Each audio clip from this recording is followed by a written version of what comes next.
Sampah menjadi PR kita bersama. Pasalnya berdasarkan data Kementerian Lingkungan Hidup dan Kehutanan KLHK, 24% atau sekitar 16 juta ton sampah di Indonesia tidak terkelola. Nah, di tangan Sukriyatun Niabah, sampah-sampah plastik tersebut menjelma menjadi furnitur cantik dan unik. Bermula dari keprihatinannya akan sampah yang semakin menumpuk, Sukriyatun Niamah memutuskan untuk bereksperimen dengan sampah plastik. Ia ingin ada solusi atas permasalahan sampah yang semakin memprihatinkan. Hasilnya lahirlah Robries. Robries mendesain dan memproduksi berbagai macam produk daur ulang dari sampah plastik, mulai dari tutup botol, tutup galon, gelas plastik, kresek, dan yang lainnya. Bahan yang dianggap sudah tak bernilai tersebut kemudian menjelma menjadi berbagai produk cantik dan unik. Mulai dari furniture, dekorasi rumah seperti vas, sampai peralatan rumah tangga, nampan misalnya. Produk yang berbasis di Rungkut, Jawa Timur ini tak hanya terjual di dalam negeri, tapi sudah menembus pasar luar negeri seperti Singapura.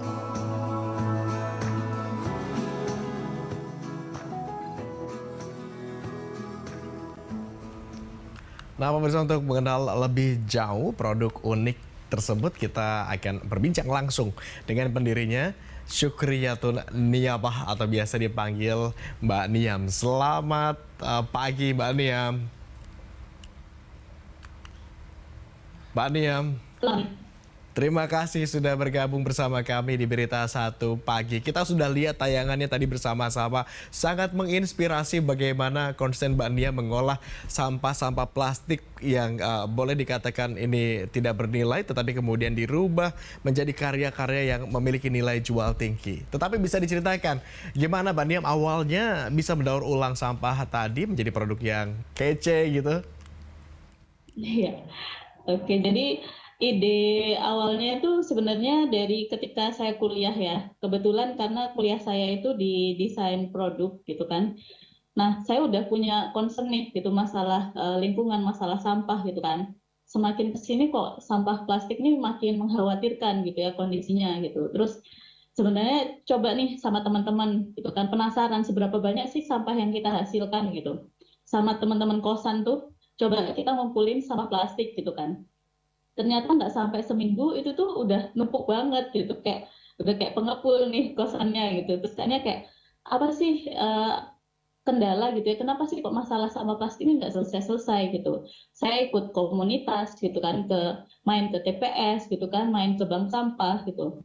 Sebenarnya udah banyak solusi-solusi yang dihadirkan gitu kan di masyarakat, tapi ketika lihat gitu ya banyak yang mengumpulkan gitu kan, kita sangat tergantung sama pemulung sama pengepul gitu kan, tapi di akhirnya jadi apa nih gitu si sampah plastik ini setelah diambil itu jadi apa. Nah, jadi apanya ini yang masih belum terdiscover ya. Kebanyakan kan kita ekspor lagi gitu kan berupa cacahan gitu ya atau material aja gitu. Nah, akhirnya cobalah gitu, bisa nggak sih kayak si sampah plastik ini diolah jadi sesuatu yang nggak kelihatan sampah gitu, yang mungkin teman-teman saya gitu kan, banyak orang yang lihat itu bisa nggak cuma tertarik tapi benar-benar bisa bangga gitu sama produk yang terbuat dari sampah gitu ya, karena sampah kan konotasinya negatif mungkin kalau sekarang. Seperti itu sih kurang lebih. Akhirnya di 2018 setelah lulus kuliah saya memutuskan untuk serius gitu ya menjadikan Robries ini sebagai bisnis gitu dengan partner saya yang backgroundnya financial management gitu, jadi kita saling melengkapi lah gitu. Mengapa Robries? Apa filosofi di balik istilah atau nama Robries ini? Kalau sekarang mungkin orang lebih tahu dari rubbish gitu ya, secara simpelnya gitu. Sebenarnya ada sejarahnya nih Mas gitu.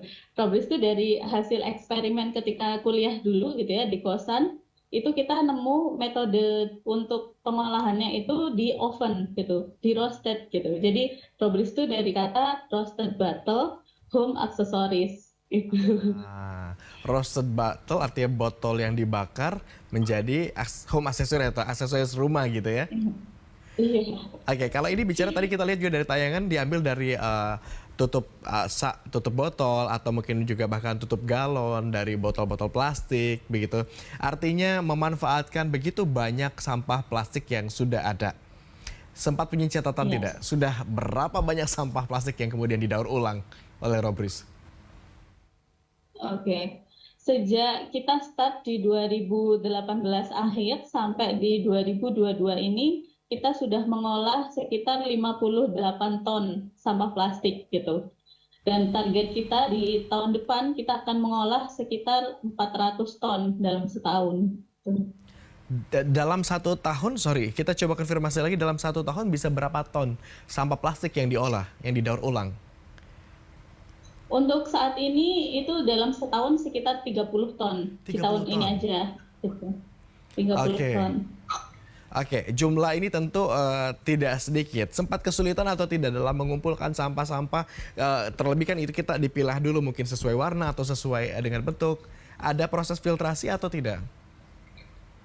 Betul. Nah, kesulitannya di situ nih, gitu. Ketika banyak yang nanya, kenapa sih kok produk daur ulang saat ini tuh masih mahal gitu. Nah, prosesnya itu karena sangat panjang ya dari pengepul gitu kan, ngambil gitu kan, waste picker ngambil, terus harus pilih berdasarkan jenis plastiknya dulu gitu kan, berdasarkan warnanya juga gitu. Terus dicuci, dicacah gitu kan. Jadi prosesnya tuh cukup panjang gitu. Kalau cerita uniknya nih di awal-awal kita tuh sempat ngambil mencoba ya untuk mengolah low value plastik gitu ya yang kayak kantong kresek gitu kan, terus sampah-sampah yang lembaran lah ya yang tipis gitu.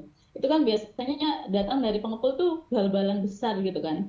Nah begitu datang kita coba buka nih, kita coba untuk mau olah gitu kan, ternyata begitu dibuka banyak banget itu hewan Oke. di dalamnya sampai gemuk-gemuk gitu ya. Udah langsung muntah-muntah semua deh itu karyawan kayak oke, no kita proses dulu aja yang lebih bersih kayak gitu. Oke, jadi awalnya bahkan sempat mengambil dari raw materials yang memang dari pengepul, tapi ternyata sulit sekali dilakukan. Dan ini juga tadi kita jadi dapat gambaran bahwa mengapa produk daur ulang begitu boleh dibilang justru relatif lebih mahal karena ternyata pengolahannya yang membutuhkan waktu lama, termasuk juga proses yang begitu panjang, begitu ya Mbak Niam ya? Iya betul. Waktu Karena pertama, kita tidak biasa memilah sih. Aha, aha. Tapi waktu pertama kali menjual atau memperkenalkan produk ini, gimana tanggapan masyarakat atau pembeli? Kalau saya melihat dari sekarang setelah berkembang begitu pesat, melihat dari tayangan ada kursi-kursi yang cantik, ada furnitur yang begitu lucu-lucu gitu ya, sesuai warna-warnanya terpukau. Tetapi di awal sekali pada saat Mbak Niam pertama memperkenalkan produk daur ulang ini, bagaimana tanggapan masyarakat? Oke.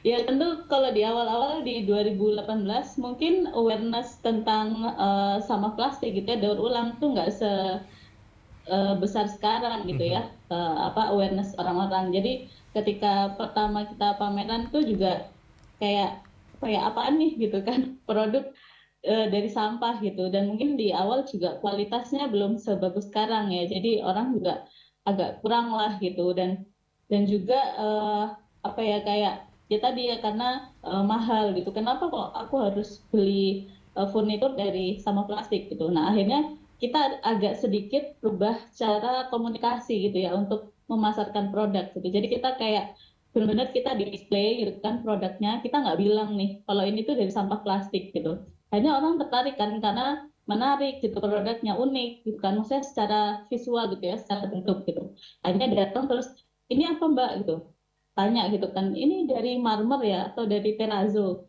Oh bukan, ini dari sampah plastik. Oh wow, gitu. Jadi baru kita jelaskan kalau itu dari sampah plastik tuh jadi wow efek gitu. Akhirnya kayak oh oke gitu kan, karena produknya sendiri sudah menarik. Jadi semakin kesini ya semakin apa ya gampang lah gitu untuk memasarkan seperti itu. Oke, tapi jujur loh, kami pun melihat begitu, kalau seandainya saja kami tidak membaca mukadimah terlebih dulu bahwa ini berasal dari sampah plastik, secara kasat mata kami juga melihat ini seperti produk baru, bahkan bukan dari, kalau melihat tadi ya hasil jadinya kursi segala macam begitu. Tetapi kemudian cara komunikasi yang dirubah oleh tim dari Mbak Niam begitu untuk menyampaikan kepada konsumen yang akhirnya merubah juga cara pandang masyarakat begitu terhadap pabrik-pabrik produk dari Robris sendiri begitu ya. Tadi tantangannya sudah disebutkan salah satunya, tetapi bisa diceritakan sepanjang 2018 hingga sekarang 2022, tantangan yang paling dirasa berat selama proses ini apa? Paling berat banyak ya. Kalau paling berat sebenarnya mungkin tadi ya pemasaran di awal itu sulit gitu untuk membangun awareness orang gitu tentang produk daur ulang gitu. Terus yang kedua dari proses tadi ya gitu, kita harus gimana caranya dapetin sampah yang bisa ngajak orang juga gitu untuk milah dari rumah gitu kan. Kita kolaborasi sama bank sampah gitu kan, itu juga nggak gampang gitu ya. Di Surabaya memang sudah banyak gitu bank sampah, tapi kadang juga kayak isu sangat berpengaruh gitu kan.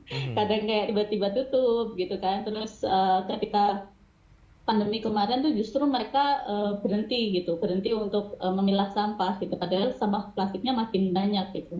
Yaitu sih edukasi dari ke customer, ke masyarakat gitu ya, atau supply chain kita itu yang paling challenging sih, tapi paling seru mungkin. Oke, ketika Gitu. demand mulai tinggi, tapi justru ternyata supply-nya sempat menipis, terlebih pada saat pandemi kemarin. Apa yang dilakukan oleh Mbak Nia melihat kondisi-kondisi seperti itu?